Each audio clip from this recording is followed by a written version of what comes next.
Hello दोस्तों, आपका स्वागत है माइक कंपटीशन के यूट्यूब चैनल में। तो हम लोग यूपी पुलिस री एग्जाम की तैयारी कर रहे हैं। किस चीज़ की? यूपी पुलिस री एग्जाम की।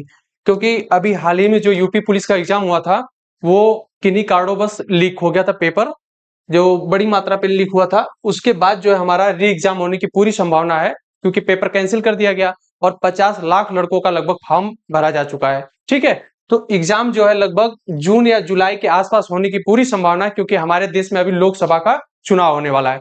तो चुनाव जैसे ही खत्म होगा, उस प्रकार से उसके बाद जो है डेट अनाउंस होगी और एग्जाम होने की पूरी संभावना। तो हम लोग करंट अफेयर्स का अपना ये जो सेशन है, सेशन नंबर 9 देखने वाले हैं। इसके पहले हम लोग 8 लेक्चर कर चुके हैं। ठीक है, और मैं आशा करता हूं कि आप लोग अपने लेक्चर को सही तरीके से, सही गाइडेंस के माध्यम से प्रैक्टिस किए होंगे। और मैं आशा करता हूं कि आप लोग मैथ्स का और उसके साथ हिंदी, रीजनिंग, इन सब चीजों का प्रैक्टिस जो है आप कर रहे होंगे। और देखिए, प्रैक्टिस करना बहुत मोस्ट इंपॉर्टेंट है। कारण क्योंकि अगर आप प्रैक्टिस नहीं करेंगे, थ्योरी पढ़ेंगे, लेक्चर पढ़ेंगे, तो उससे ज्यादा आपका कोई वो नहीं होने वाला है। क्यों? क्योंकि आप लेक्चर 1 घंटा, 2 घंटा, 4 घंटा देख सकते हैं बोर्ड पे, लेकिन वो चीजें रिकॉल तब तक रहेंगी जब तक आप रिवाइज नहीं करेंगे।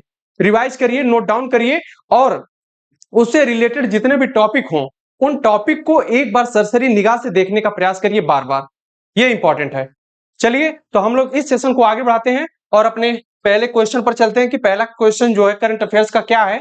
बहुत अच्छा सवाल है, पढ़िएगा कि किस राज्य में गरीब पिछड़े वर्ग के लिए आरक्षण को 77%, कितना, 77% तक बढ़ाने के लिए एक विधेयक पारित किया गया है। सोचिए, जो गरीब हैं, पिछड़े हैं, उनके लिए आरक्षण पास किया गया, कितना परसेंट का? 77% का।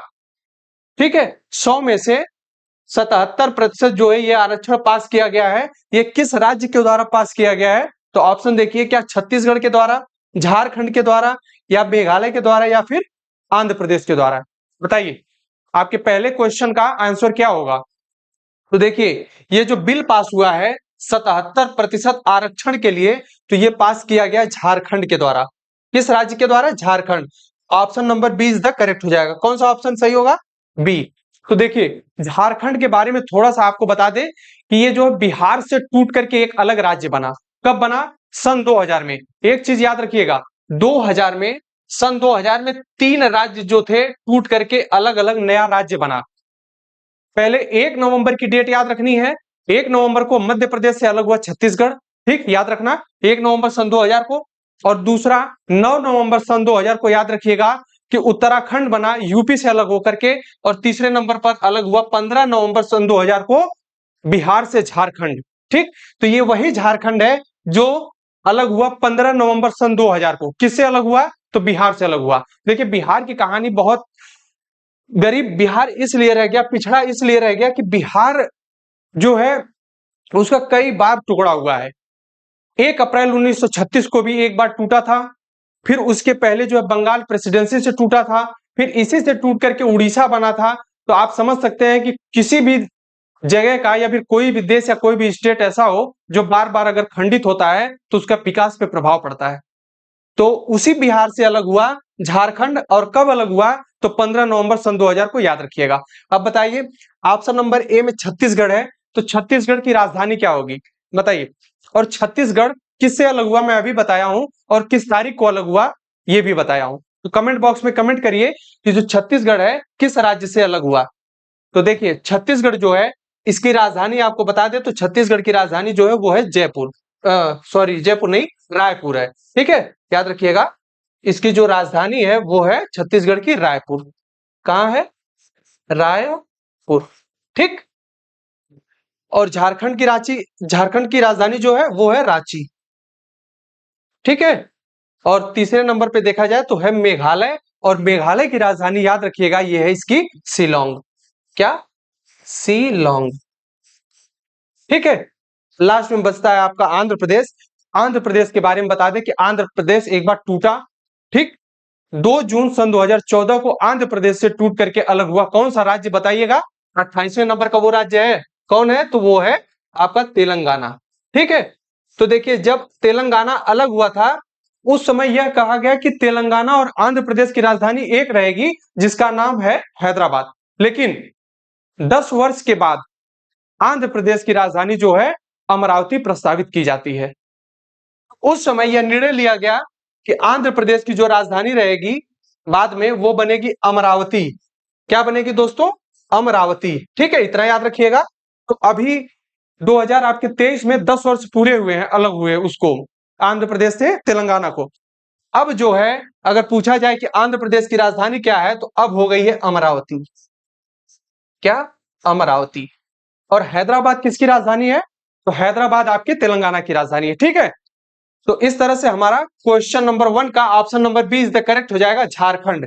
यहाँ पे 77% जो है गरीब और पिछड़े वर्ग के लोगों के लिए विधेयक पारित किया गया है। ठीक है, चलिए हम लोग देखते हैं अपना क्वेश्चन नंबर 2। क्वेश्चन नंबर 2 क्या कह रहा है कि आईसीसी हॉल ऑफ फेम 2022 में किसे शामिल किया गया है।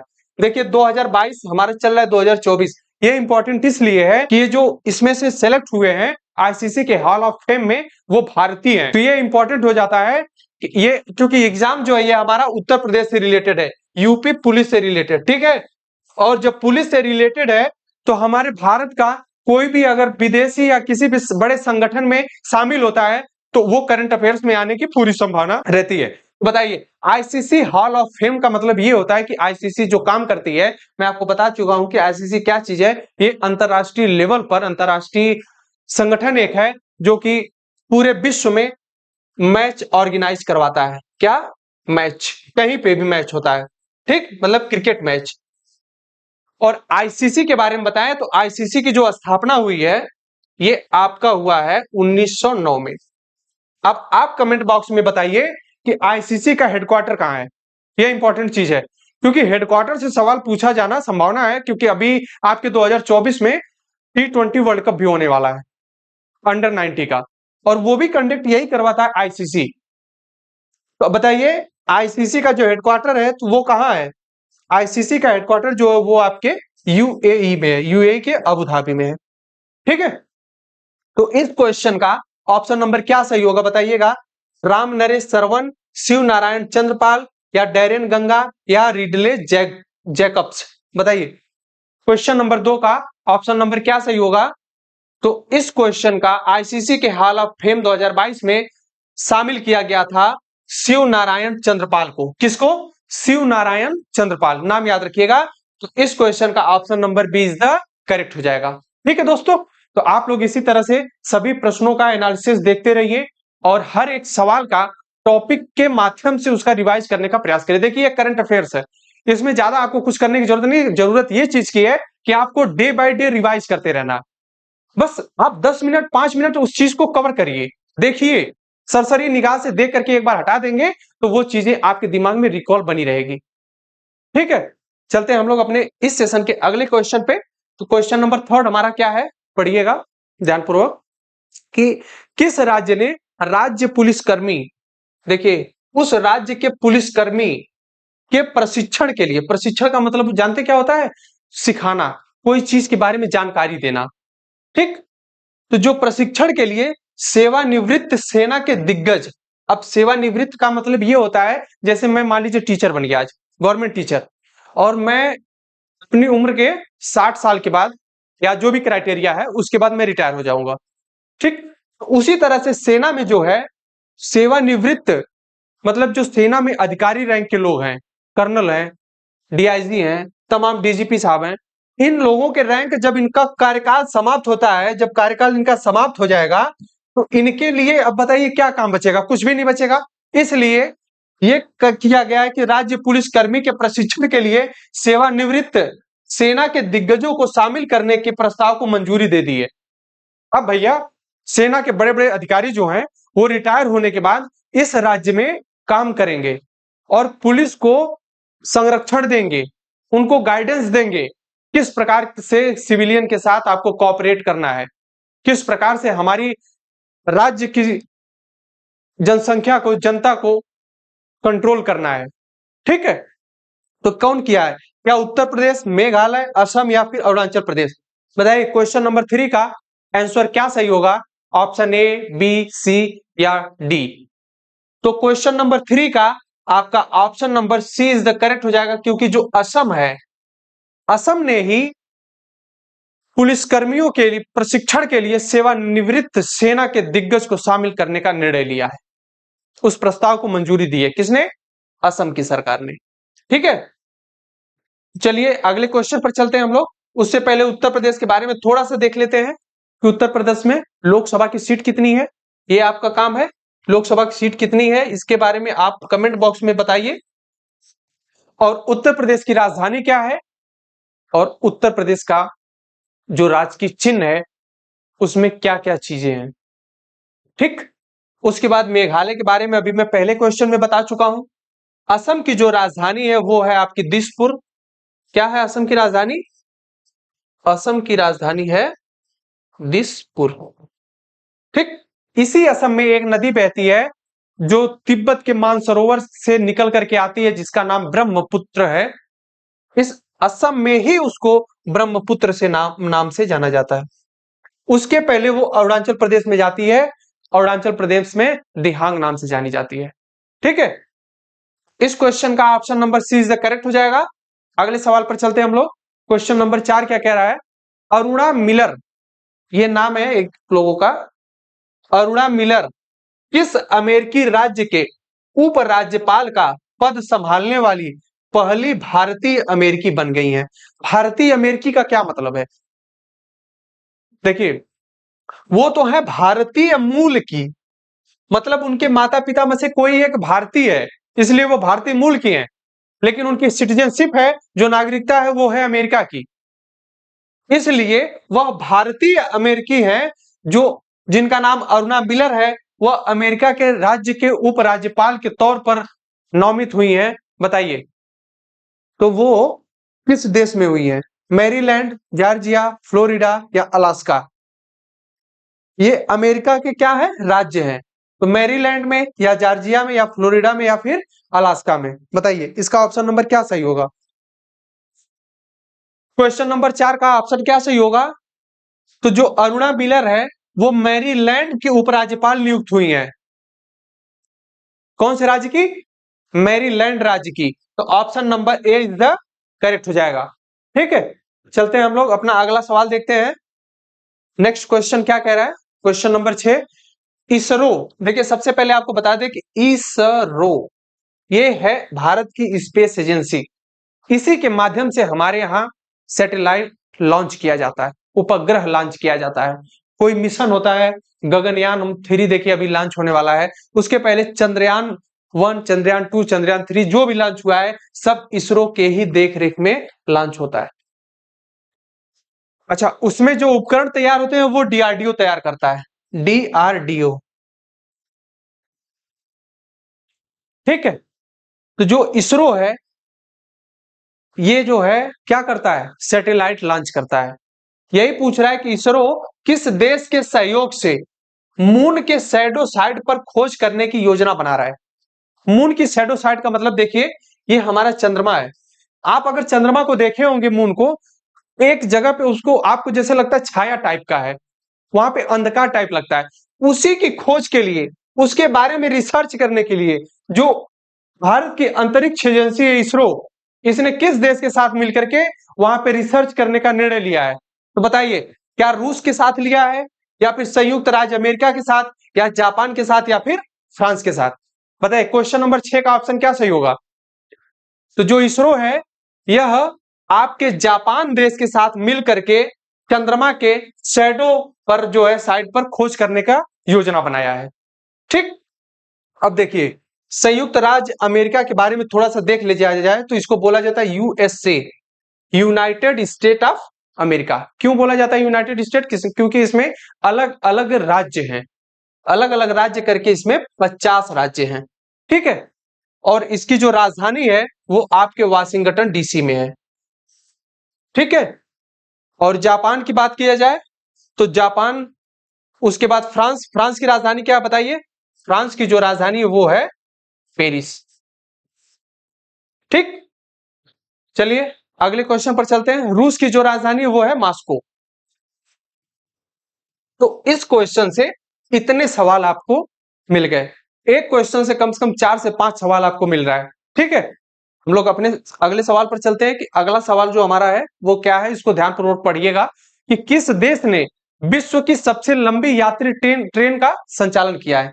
सबसे लंबी यात्री ट्रेन, मतलब कि इसके पहले कभी भी यात्री ट्रेन इतनी लंबी संचालित नहीं हुई थी। तो ये किस देश ने किया है? क्या जापान ने किया है, ऑस्ट्रेलिया, चीन या फिर स्विट्जरलैंड? बताइए इस क्वेश्चन का ऑप्शन नंबर क्या सही होगा? ऑप्शन ए, बी, सी या डी।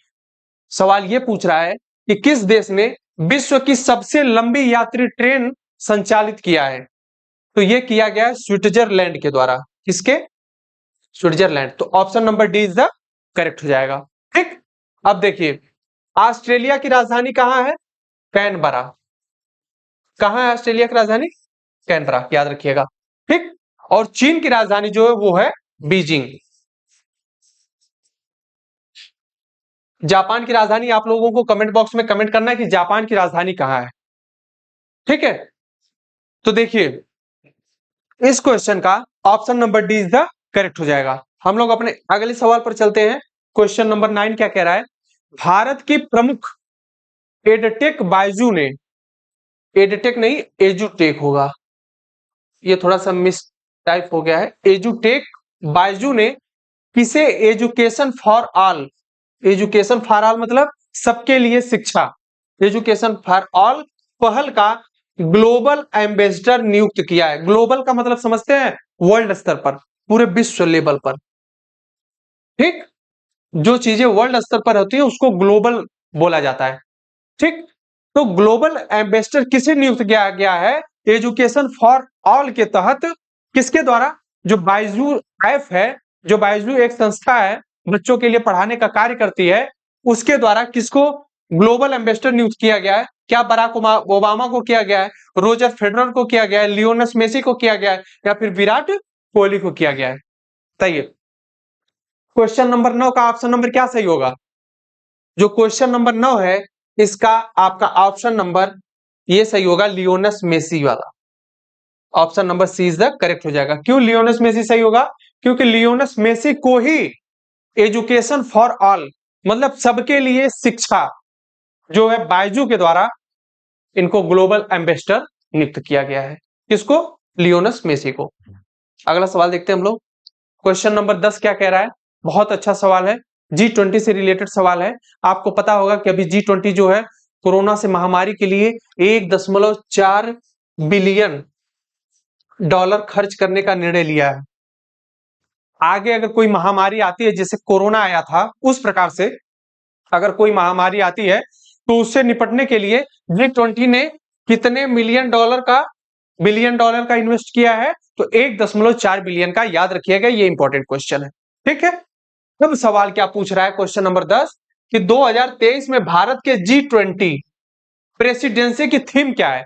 आपको पता होगा G20 जो है ये ग्रुप ऑफ 20, इसमें 20 देशों का समूह है। ठीक, और ये जो G20 है यह इसकी जो अभी बैठक हुई है वो हुई है इंडिया में। कहां पे? इंडिया में 2023 में। 2023 की G20 की बैठक कहां हुई है? तो वो हुई है आपके इंडिया में। तो जो इंडिया में हुई है उसकी थीम क्या रखी गई? क्या रखी गई बताइए? Option number first, one earth one family one future, या वन वर्ल्ड सस्टेनेबल वर्ल्ड, या रिकवर टुगेदर रिकवरी स्ट्रॉन्गर, या निष्पक्ष और सतत विकास के लिए आम सहमति बनाना। तो इस क्वेश्चन का ऑप्शन नंबर क्या सही होगा? आप लोग देख करके एक बार क्वेश्चन का आंसर बताने का प्रयास करिए कि जो 2023 में भारत की G20 प्रेसिडेंसी जो हुई थी बैठक उसकी थीम क्या थी, G20 की क्या थी बताइए। तो इस क्वेश्चन का ऑप्शन नंबर आपका जो होगा ए इज द करेक्ट हो जाएगा। क्यों? क्योंकि one earth one family one future इसकी थीम रखी गई थी। किसकी? G20 की। याद रखिएगा थीम से सवाल आपके एग्जाम में पूछे जाने की पूरी संभावना है। थीम बहुत इंपॉर्टेंट होती है।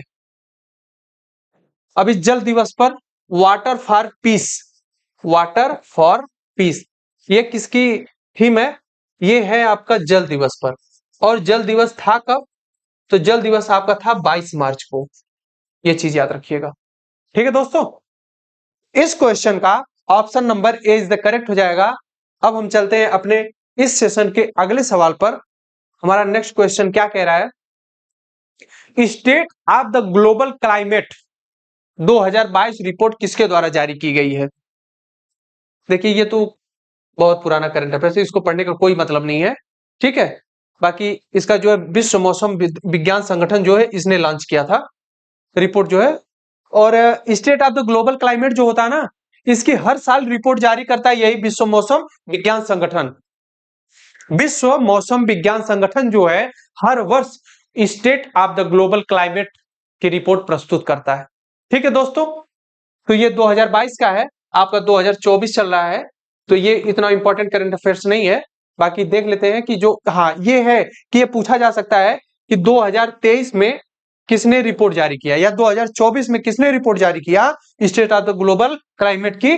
तो हमेशा जो है विश्व मौसम विज्ञान संगठन ही इसकी रिपोर्ट जारी करता है। अगला सवाल देखते हैं हम लोग। क्वेश्चन नंबर 12 क्या कह रहा है कि 3 वर्ष में, पिछले 3 वर्ष से, सवाल पढ़िएगा पूरा, पिछले 3 वर्ष में चीन का दौरा करने वाले पहले G7 नेता कौन बने हैं? जैसे G20 है ना, उसी तरह से G7 भी है, ग्रुप ऑफ 7 कंट्री, इसमें 7 देश हैं। अब ये 7 देश कौन कौन से हैं, ये आपकी जिम्मेदारी बनती है कि आप जाइए सर्च करिए आपके बुक से या आपके गूगल से या फिर किसी भी चीज से G7 कंट्री सर्च करिए और उसको नोट डाउन करिए एक एक करके। हालांकि ये पूछा नहीं जाता है कि G7 या G20 में कौन कौन से देश हैं, क्योंकि इतना लंबा कौन याद करेगा, ठीक है। बाकी आपका कर्तव्य बनता है कि आप एक बार जाइए और उन सारी कंट्री को देखने का प्रयास करिए। यहाँ पे डिटेल्स में बताने का कोई मतलब नहीं है, वीडियो लॉन्ग जाएगा और वीडियो लॉन्ग करने का कोई पर्पज नहीं। आप जितना क्वेश्चन सॉल्व करेंगे और जो उस क्वेश्चन का आंसर उसके बारे में डिस्कस किया जाएगा, उससे बेहतर कुछ नहीं है। ज्यादा से ज्यादा आप लोग सवाल लगाइए, प्रैक्टिस करिए और उसका डिस्कशन डीप में देखिए, ठीक है। तो ये जो 3 वर्ष में चीन का दौरा करने वाले G7 के पहले नेता कौन बने हैं, तो उनका नाम क्या है? जस्टिन ट्रूडो या जॉर्जिया मेलोनी, ओलाफ सोल्ज या फूमियो किशिदा? बताइए।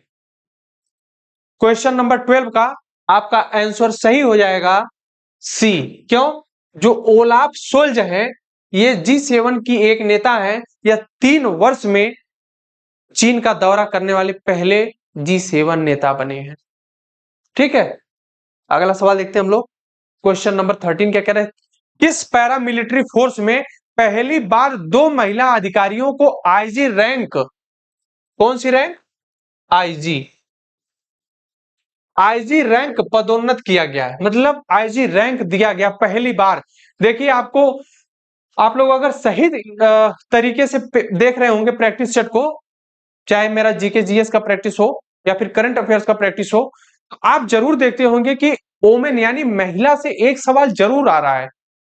और वो क्यों आ रहा है इंपॉर्टेंट है कि महिलाएं जो है बड़े बड़े पद पर सृजित हो रही हैं और पहली बार हो रही हैं, इसलिए जो है उनका क्वेश्चन बनना इंपॉर्टेंट हो जाता है। अभी देखा जाए इस क्वेश्चन के बारे में, तो जो ऑप्शन नंबर फर्स्ट, क्या सीआरपीएफ या एनएसजी या सीआईएसएफ या फिर असम राइफल्स, ये सब जितनी भी टुकड़ियां हैं वो भारतीय सेना के अलग अलग क्षेत्र हैं, ठीक है। तो जो पैरामिलिट्री फोर्स में पहली बार 2 महिला अधिकारियों को नियुक्त किया गया है, पदोन्नत किया गया है, पद पर बिठाया गया, पद पे आसीन किया गया है, वो है सीआरपीएफ की महिला। किसकी? CRPF, central reserve police force, ठीक है। तो क्वेश्चन नंबर 13 का option number A is the correct हो जाएगा। हम लोग अपने अगले सवाल पर चलते हैं। अगला सवाल क्या कह रहा है, इसको अच्छे से पढ़िएगा। किस देश ने अपने अंतरिक्ष स्टेशन के लिए लैब मॉड्यूल, क्या लैब मॉड्यूल मगटियन लॉन्च किया है? किस देश ने अपने अंतरिक्ष स्टेशन के लिए, देखिए अंतरिक्ष स्टेशन पे हर देश का अपना अपना अंतरिक्ष स्टेशन है। जैसे भारत का इसरो है, इसरो संस्था है, लेकिन जहां से लॉन्च किया जाता है अक्सर आप देखते हैं कि यह जो है आपका व्हीलर द्वीप एक है, वहां पे उड़ीसा में, कहां है? ओडिशा, ओडिशा में व्हीलर द्वीप है, व्हीलर, अच्छा व्हीलर द्वीप का नाम बदल दिया गया है। क्या किया गया है इसके बारे में आप लोग जानकारी जुटाइए और यह बताने का प्रयास करिए कि व्हीलर द्वीप का नाम चेंज करके क्या रखा गया है। और ये जो है उड़ीसा का व्हीलर द्वीप है, यहीं से सभी सैटेलाइट लगभग लॉन्च की जाती है। ठीक, कोई रॉकेट हुआ, कोई सैटेलाइट हुआ, यहीं से लॉन्च होता है। ठीक है, इसमें बोल रहा है किस देश ने अपने अंतरिक्ष स्टेशन के लिए लैब का मॉड्यूल मतलब उसका मॉडल तैयार किया है? किस देश ने? संयुक्त राज्य अमेरिका ने, भारत ने, रूस ने या फिर चीन ने? बताइए।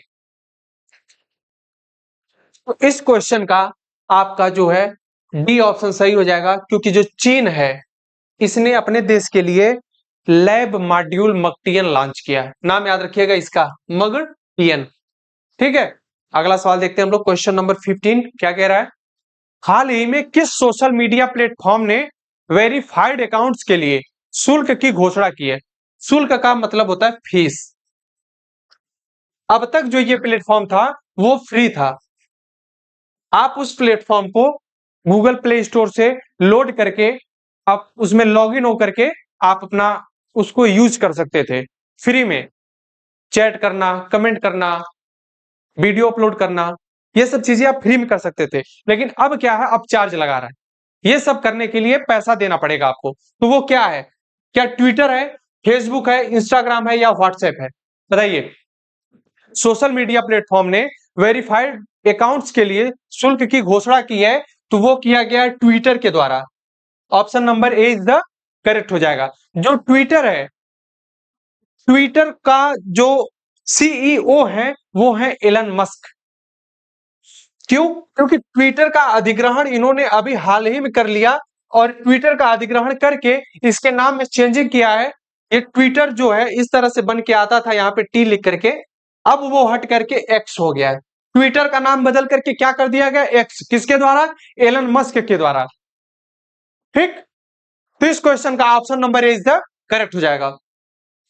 अगला सवाल देखते हैं हम लोग। किसे मरणोपरांत कर्नाटक रत्न पुरस्कार से सम्मानित किया गया है? मरणोपरांत का मतलब समझिएगा पहले। इसका मतलब होता है कि मृत्यु के बाद। किसके बाद? मृत्यु के बाद। मतलब जो है कि इनको पुरस्कार तो दिया गया है, लेकिन ये जीवित नहीं है। मृत्यु के बाद अगर किसी को कोई अवार्ड दिया जाता है तो उसका नाम रखा जाता है मरणोपरांत। तो मृत्यु के बाद कर्नाटक रत्न पुरस्कार से सम्मानित किया गया है, तो वो किसको किया गया है? क्या जयंती को, केवी राजी को, संचारी विजय को या पुनीत राजकुमार को? तो इस क्वेश्चन का ऑप्शन नंबर क्या सही होगा? तो क्वेश्चन नंबर 16 का आपका जो है पुनीत राजकुमार जो है, इनको मरणोपरांत माने कि इनके मृत्यु के बाद जो है कर्नाटक रत्न पुरस्कार से सम्मानित किया गया है। तो इसलिए क्वेश्चन नंबर 16 का option number D is the correct हो जाएगा। कौन सा ऑप्शन सही होगा? डी। अगला सवाल देख लेते हैं हम लोग अपना अगले सेशन। इस सेशन का अगला सवाल हमारा है, किस राज्य ने बच्चों के अनुकूल पुलिस थानों की घोषणा की है? बच्चों के अनुकूल का मतलब जो है, अब तक ये रहता था कि जो एडल्ट हैं, जो वयस्क हैं, उनके साथ ही बच्चों को भी रखा जाता था उसी कैटेगरी में, उसी थाने में। अब क्या किया गया है कि बच्चों के अनुकूल मतलब बच्चों के माफिक। किस प्रकार से? अगर जैसे बच्चे अगर कोई आपराधिक कार्य करते हैं, गलती से कर देते हैं, तो उनको सुधार गृह के माध्यम से रखा जाए, और वो जो पुलिस थाना हो वो उनके बिल्कुल अनुकूल हो। जैसे अभी बोला जाता है कि 6 से 14 वर्ष के बच्चों के लिए फ्री एजुकेशन होना चाहिए हमारे इंडिया में, और होता भी है। उसी प्रकार से उससे पहले प्री प्राइमरी स्कूल होता है। प्राइमरी से भी पहले एक होता है प्री प्राइमरी स्कूल, जो आंगनबाड़ी वाले होते हैं, बच्चों को पढ़ाते हैं। तो वो जो है उसी प्रकार से बच्चों के लिए बनाया जाता है। अब उसी प्रकार से पुलिस थाना भी होगा जो बच्चों के अनुकूल होगा।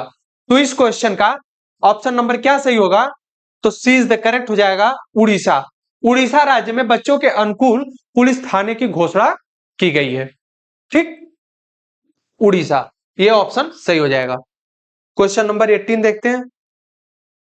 बांग्लादेश द्वारा मरणोपरांत, फिर देखिए मरणोपरांत का मतलब हम बता चुके हैं कि friends of liberation war, friends of liberation war सम्मान से किसे सम्मानित किया गया है, और किसके द्वारा? बांग्लादेश के द्वारा वो सम्मानित किया गया है। तो वो व्यक्ति कौन है? एडवर्ड एम कैनेडी है, हैरी रीड है, या जॉनी इसाकसन है, या फिर बॉब डोले हैं? इस क्वेश्चन का ऑप्शन नंबर क्या सही होगा? बताने का प्रयास करिए। और अगर आपको इस क्वेश्चन का आंसर आ रहा है तो कमेंट बॉक्स में कमेंट करिए। जो क्वेश्चन नंबर 18 है, इसका जो है एडवर्ड एम कैनेडी साहब जो है, इनको दिया गया है फ्रेंड्स ऑफ लिबरेशन वार सम्मान। वार मतलब होता है युद्ध, युद्ध के लिए फ्रेंड्स ऑफ लिबरेशन वार, इससे सम्मानित किया गया है आपके एडवर्ड एम कैनेडी साहब को। किसके द्वारा, किस देश के द्वारा? तो बांग्लादेश के द्वारा। ये सभी जितने भी करंट अफेयर्स आपको करवाए जा रहे हैं, ये सब के सब इंपॉर्टेंट क्वेश्चन है। एकदम 100% मैं गारंटी के साथ कहता हूं कि सभी इंपॉर्टेंट क्वेश्चन है। और उससे भी बड़ी बात, जब क्वेश्चन का एनालिसिस किया जा रहा है, क्वेश्चन के बारे में एक दो फैक्ट बताया जा रहा है, 2 3 4 फैक्ट बताया जा रहा है, ये चीजें इंपॉर्टेंट है। तो इस क्वेश्चन का option number A is the correct हो जाएगा। ठीक, आपका अगला क्वेश्चन क्या है? भारत का पहला एक्वा पार्क किस राज्य में स्थापित किया गया है? क्या किया जाएगा? कौन सा पार्क? याद रखिएगा इसका, एक्वा पार्क। जो भारत का पहला एक्वा पार्क है वो किस राज्य में स्थापित किया जाएगा? क्या मेघालय में, गोवा में, अरुणाचल प्रदेश में या फिर महाराष्ट्र में? बताइए, क्वेश्चन नंबर 19 का ऑप्शन क्या सही होगा? तो जो पहला एक्वा पार्क है वह अरुणाचल प्रदेश में बनाया जाएगा। कहां पे? अरुणाचल प्रदेश में। अरुणाचल प्रदेश का जो है पहला एक्वा पार्क बन रहा है अरुणाचल प्रदेश में। इसकी जो राजधानी है, बताइएगा अरुणाचल प्रदेश की राजधानी क्या है? तो अरुणाचल प्रदेश की राजधानी जो है वो है आपकी ईटानगर। कौन सा नगर? ईटानगर। महाराष्ट्र की राजधानी सबको पता है, मुंबई। क्या है? मुंबई। और गोवा की राजधानी पणजी। क्या है? पणजी है। और मेघालय की राजधानी शिलोंग। ठीक है। अगर आप मैप में देखना चाहें कि ये सब स्टेट कहां पे है, आपके पास एटलस नाम की बुक होगी, नहीं भी होगी तो आप ले लीजिएगा। उसमें सभी स्टेट्स को देखिएगा कि वो चीजें कहां लोकेट हैं। इन सब चीजों से आपके दिमाग में वो ज्यादा देरी तक, ज्यादा दिन तक बना रहेगा। अगला और अंतिम सवाल हम देखते हैं, जो 20 नंबर का सवाल है। क्या कह रहा है कि उत्तर भारत का पहला डाटा सेंटर किस राज्य में स्थापित किया जाएगा? पूरे उत्तर भारत का। क्या कह रहा है? उत्तर भारत का। अब देखिए, अगर थोड़ा सा रफली मैप बनाया जाए कुछ इस प्रकार से, ठीक है, मान लीजिए कुछ इस प्रकार से इंडिया का मैप है। ठीक, यहां पर क्या कह रहा है कि उत्तर भारत का, उत्तर भारत जो है वह यही है, और यह आपका दक्षिणी भारत हो जाता है, साउथ जोन, और ये मिडिल जोन हो जाता है, ये नॉर्थ इंडिया हो जाता है। तो इसमें ये कह रहा है कि उत्तर भारत का पहला डाटा सेंटर जो है किस राज्य में स्थापित किया गया है? क्या उत्तर प्रदेश में, क्या उत्तराखंड में, या राजस्थान में, या फिर हिमाचल प्रदेश में? तो इस क्वेश्चन का ऑप्शन नंबर क्या सही होगा, बताने का प्रयास करिएगा। जो पहला डाटा सेंटर है वह स्थापित किया जाएगा आपके उत्तर प्रदेश में। कहां पे? उत्तर प्रदेश में। तो आपका option number A is the correct हो जाएगा। ठीक है दोस्तों, तो आशा करते हैं आप लोग इस सेशन को बहुत एंजॉय किए होंगे और इसके डिस्कशन को आप सही तरीके से देखे होंगे। और देखते रहिए एमआई कंपटीशन के यूट्यूब चैनल को। मिलते हैं नेक्स्ट वीडियो में, तब तक के लिए जय हिंद।